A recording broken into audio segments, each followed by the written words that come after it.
Good morning, beautiful souls. Today is Thursday, February 10th, and I don't know about you, but I've got a crazy busy day today. So let's jump right into today's oracle message. We have number 35, speak the language of love.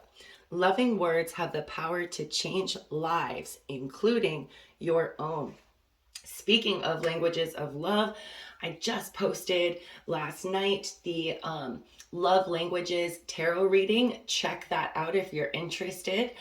This was something I only learned myself a couple years ago, and it's really important to understand your partner's love language as well as your own, because sometimes we can be giving someone all of our love in four of the languages and come to find out the way that they best receive love is a different language. So it's important for us to learn our partner's love language and to learn our own, so then we know what to ask for, how to express what we need.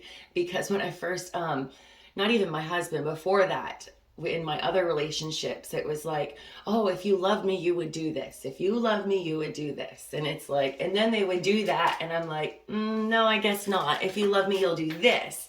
And learning your love language, I think you can even go online and take a quick little test. There's also a book. I got it on Audible by Gary Chapman. I have it listed on my webpage.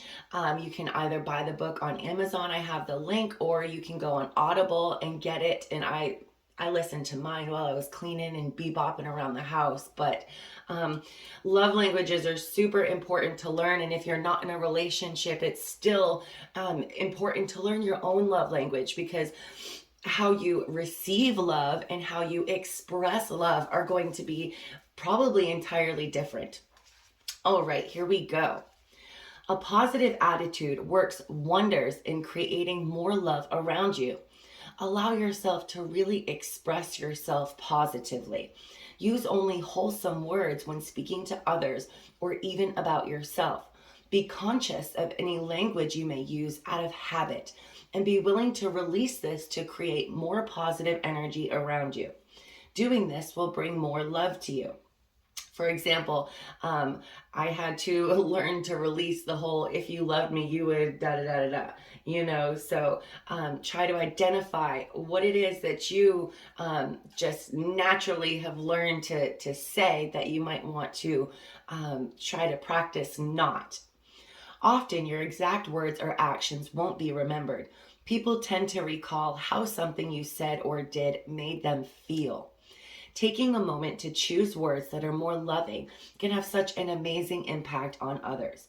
Thinking about how you convey your message will have a profound and loving impact on others.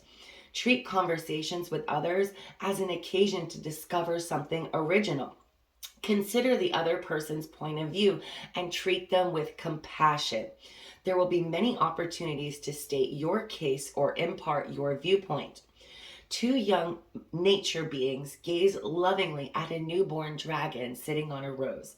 Dragons may be helpful guardians as well as educators. They can help you heal the aspect of yourself that keeps you in fear mode when you are communicating. The full moon behind the sprites suggests there is an opportunity to release a pattern that no longer serves you. Trust your ability to speak your truth in a loving manner, and loving also to yourself. Okay, we need to speak to ourselves with compassion. I just did a reading the other day, and I explained to her that we should be speaking to ourselves as we would our very best friend. Okay, so if we're saying a bunch of negative stuff to ourselves, try to catch yourself, when you're in that mind frame, and find a new perspective. Ask yourself, is this what I would say to my best friend? Because if it's not, then it's probably not something you should be saying to yourself. Okay, so today's goal is to identify a pattern in your communication that no longer serves you, something that's just become habit, something that you either are aware of or probably subconsciously are, that we need to find a way to release, okay? Not only did I major in communication in college, but I've also spent a majority of my life learning how to communicate in an effective and efficient way where you don't get the other person defensive or feeling attacked. Because at the end of the day, if we want them to hear what we're saying, then it's imperative for them not to feel attacked, because that just defeats the whole purpose. So I've spent years and years and years understanding the psychology of communication. And even though I'm self-taught, I did go to college, but I didn't finish with that degree. That was me going back for my bachelor's. But I have learned so much and has helped me so much in life. So if you have any questions about effective communication, definitely shoot me a message. Gosh, I'm not sure if I have a spread for that yet. If I don't, I have to put it on my list of spreads to create right there with the trigger ones. It's been a super busy couple of weeks. All right, let's see what else we have today. Patience. You are able to let the universal energy of transformation move according to its own loving rhythm. When you demonstrate patience, you are able to take a step back from the distractions of this physical dimension and live fully in the current moment. You are truly a divine being, and when you reside in your natural state of centeredness and calm, your perceptions and awareness are illuminated. You become painfully aware of how much precious energy can be wasted and misused in the service of fear and anxious anticipation of the future. Instead, as a healer, you need to take the negative energy of impatience and transmute it into the joy of knowing that all things happen at the correct time. As you move through life, it may help to remember that difficult situations are merely opportunities for you to put the power of love into practice. It is challenging enough on the earth plane to understand the behind the scenes working of this three-dimensional world, let alone trying to comprehend or control the sixth and seventh dimensional realities within the divine order. Isn't that the truth? Doesn't it make us feel so much better for some reason to be in control and to know why something is happening or what's happening next?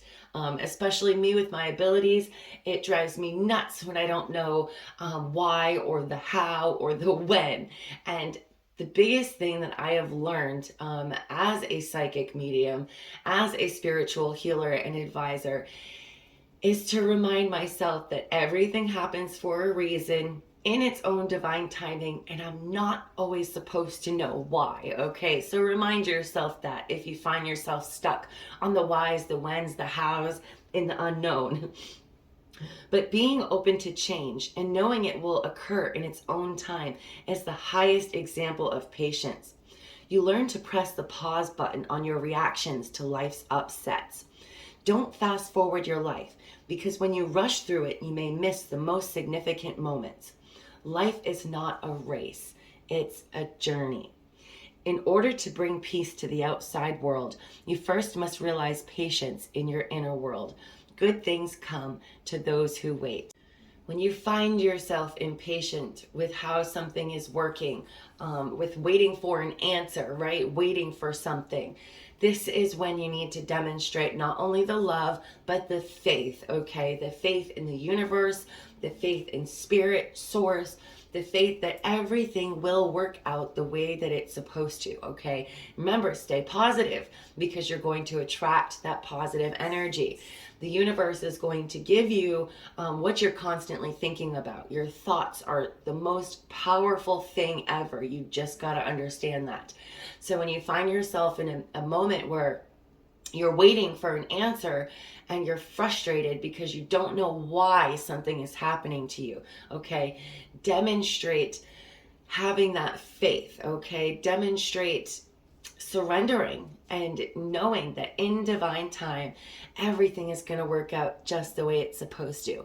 And also have patience with yourself as you are learning to be more compassionate towards yourself, okay? Be patient with other people when you might not always agree with them. So today, on top of identifying a pattern in your communication that could use some work. I also want you to focus on using loving words today, loving communication with yourself and with others. Let's go right back to childhood. If you have nothing nice to say, don't say nothing at all, even to yourself. All right, guys, so that wraps up today's message. I hope you all have a super awesome rest of your day. Love, light, and blessings, and I'll be back tomorrow. Bye.